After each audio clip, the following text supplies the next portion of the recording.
안녕하세요. 수진의 독서실에 오신 것을 환영합니다. 자, 오늘 평화를 사랑하는 세계인으로 문선영 선명 전자님자 서전의 4장 우리의 무대가 세계인 이요 166페이지 목숨을 내놓더라도 갈 길은 간다 라는 제목으로부터 읽어보도록 하겠습니다. 서대문 경문서에서 나오자마자 곧장 충청도 갑사로 내려갔습니다. 고문으로 망가진 몸도 추스르면서 그 해가 나아갈 길에 대해 깊이 고민하기 위해 기도하기에 좋은 숲을 찾아간 것입니다. 그때가 한국전쟁이 끝난 직후라 먹고 살기가 무척이나 힘들었던 때였습니다. 하지만 지금 당장 먹고 사는 일이 힘들더라도 훗날을 도모하지 않을 수 없었습니다. 비록 지금은 함께 모여 예배드릴 기회도 없는 처지지만 더문 앞으로의 일을 준비해야 한다고 생각했습니다. 세계 정세를 놓고 봤을 때 일본을 무조건 원수로만 여기고 배척해서는 안 되겠다고 생각했습니다. 나는 일본 선교 활동 계획을 모두 준비한 뒤 갑사대산으로 재봉촌을 불렀습니다. 너는 지금 당장 현해단을 건너야 한다. 죽기 직전에는 돌아오지 못한다. 느닷없는 이야기에 그가 얼마나 놀랐겠습니까? 그런데도 조금도 주저하지 않고 예 하고 답하고는 울음바다 낯선 이 몸 어디든지 가오리다 란 성가를 부르며 호기롭게 산을 내려갔습니다. 일본에 가서 생활은 어떻게 하고 선교를 어떻게 시작해야 하느냐고 묻지도 않았습니다. 재봉초는 그렇게 담대한 사내였습니다. 당시만 해도 일본과 국교가 열리기 전이라 밀항하는 수밖에 없었습니다. 밀항은 나라법을 어기는 일이었지만 반드시 가야 하는 길이었기에 모든 것을 감내할 수밖에 없었습니다. 재봉초는 목숨을 내놓다시피 하고 밀항선에 올랐습니다. 그가 바다를 무사히 건넜다는 소식을 보내오기까지 다른 일은 일체 접어두고 골방에 들어앉아 기도 정성을 드렸습니다. 먹지도 않고 잤지도 않았습니다. 그를 일본으로 보내는데 필요한 돈 150만 원을 빚을 내어 충당했습니다. 150만 원 빚을 내어 충당했습니다. 밥을 굶는 식구들이 질비한데도 큰 빚을 낼 정도로 일본 선교는 시급한 일이었습니다. 그러나 재봉추는 일본에 닿자마자 체포되어 한국으로 뒤돌아왔습니다. 나는 그를 다시 일본으로 보냈습니다. 이번에도 일본 경찰에 잡혀 뒤돌아왔습니다.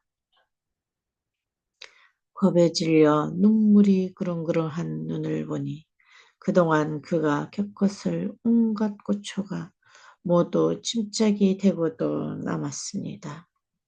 지독한 고문으로 부풀어 오른 이마에는 보라색 피멍이 얼룩얼룩 남아 있었습니다. 나는 머리카락이 한 움큼 뽑혀나가 머리통 숙살이 허옇게 드러난 그의 머리를 가만히 쓰다듬었습니다. 억지로 울음을 참느라 그의 얼굴은 심하게 실룩거렸습니다. 죽을 고비를 넘기고 겨우 살아온 거야. 시시골골 말해 뭐하겠느냐. 얼른 밥이나 먹어라. 하며 그의 앞으로 뜨거운 김이 나는 국밥을 옮겨 놓아 주었습니다. 그동안 제대로 먹지도 못해 허기졌을 텐데도 재봉초는 얼른 숟가락을 들지 못했습니다. 하는 수 없이 내가 숟가락을 들어 국에 밥을 말아 주었습니다. 어서 먹어라. 내가 너한테 해줄 수 있는 게 이것뿐이니 정말 마음이 아프구나. 하며 수저에 밥을 더 입에 넣어 주었습니다. 재봉춘이 국밥 한 그릇을 다 먹을 때까지 나는 그의 앞을 지키고 앉아 있었습니다. 그를 껴안고 엉엉 소리내어 울고 싶었지만 그럴 수 없었습니다. 일본 경찰의 매를 맞고 만신창이가 되어 돌아온 그가 겨우 밥을 넘기는 모습을 지켜보는 마음은 지옥이었습니다. 그것은 어쩌면 그가 이 세상에서 마지막으로 맛보는 따뜻한 밥이 될지도 모를 일이었습니다. 그를 또다시 일본으로 보내야 했기 때문입니다. 밥을 먹고 난 뒤 재봉춘을 데리고 다시 갑사 뒤편에 올랐습니다. 소나무 숲이 이르자 말없이 굳어지는 내 얼굴을 보고 재봉춘은 겁에 질렸습니다. 너에게 뭐라 말할 수 없이 미안하다만 오늘 밤에 다시 부산으로 내려가 배를 타라. 네가 일본 경찰한테 10번을 잡히더라도 어쩔 수 없다. 죽음이 코앞에 닥쳐와도 주어진 길을 갈 수밖에 없는 거야. 하루라도 헛되이 낭비할 수 없으니 오늘 밤 기차로 내려가라. 선생님, 어떻게 저한테 이러실 수 있습니까? 저는 못 갑니다. 무서워서 다시는 못 가요. 지봉추는 그 자리에 주저앉아 울기 시작했습니다. 겁을 질른 그의 울음소리가 메아리로 번져 내 가슴을 파고 뚫었습니다. 울지 마라. 울음은 너를 약하게 만들 뿐이야. 너는 본래 무서움을 모르던 용감한 사내가 아니었느냐. 겁낼 거 없다. 밀선을 타는 건 너 혼자지만 그렇다고 너는 절대로 혼자가 아니다. 네 곁에는 내가 있고 또 하나님이 함께 계시다는 사실을 결코 잊지 말아라.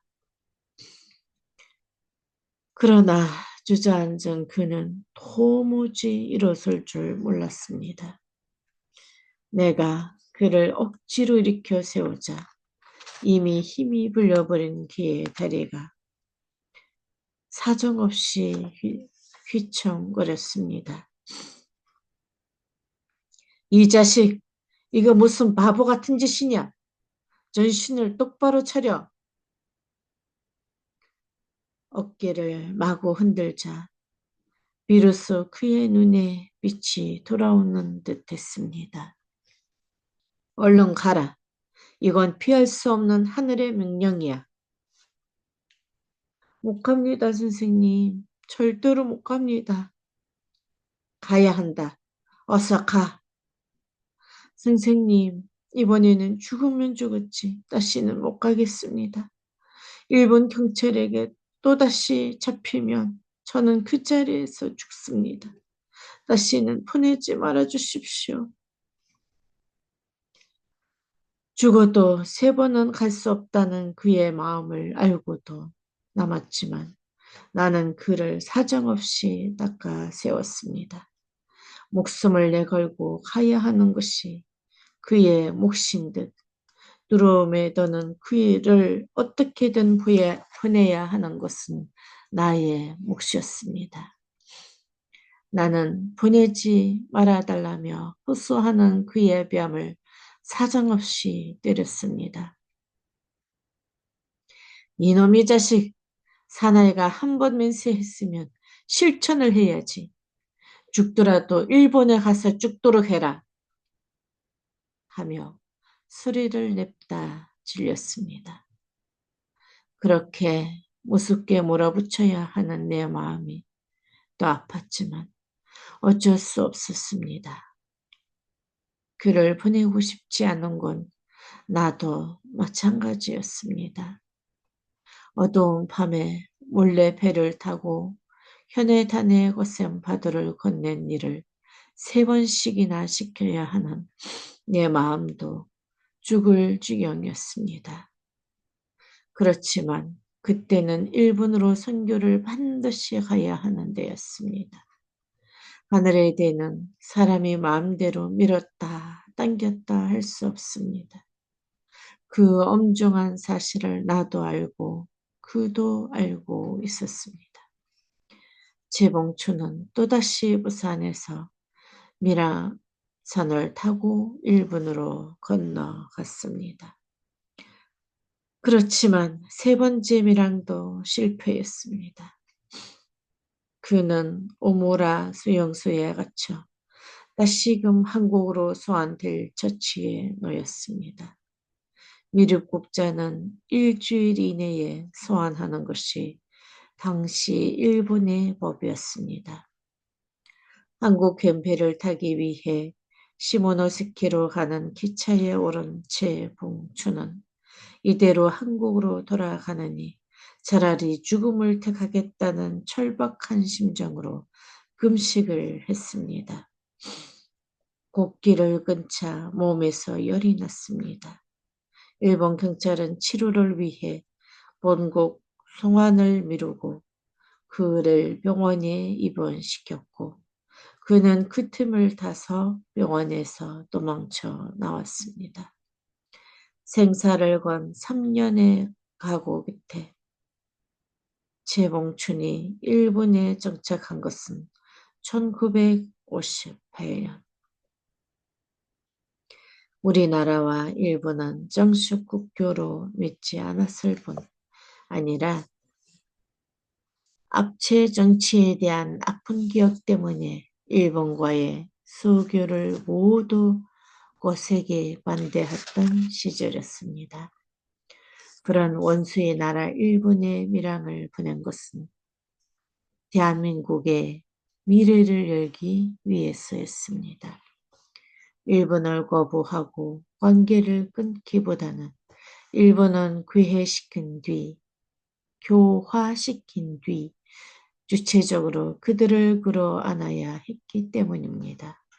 아무것도 가진 것이 없는 우리나라로서는 일본의 위정자들과 통하는 길을 들어 일본을 업어야 하고 또 어떻게든 미국과 연결되어야 미래에 한국이 살 수 있는 길이 열린다고 내다보았습니다. 재봉춘의 희생 덕분에 일본에 선교사를 파송하는데 성공한 후 일본 교회는 고복기 오사미라는 뛰어난 청년 지도자와 그를 따르는 젊은이들에 의해 확고히 자리를 잡아갔습니다. 이듬해에는 미국으로 선교사를 보냈습니다. 이번에는 밀항이 아니라 당당히 여권과 비자를 받아 보냈습니다. 서대 문양소를 나온 후 나를 잡아 거두는데 일주한 자유당 장관들에게 접촉해서 여권을 얻을 수 있었습니다. 나를 반대하던 자유당을 거꾸로 이용한 것입니다. 당시 미국은 너무도 먼 나라였습니다.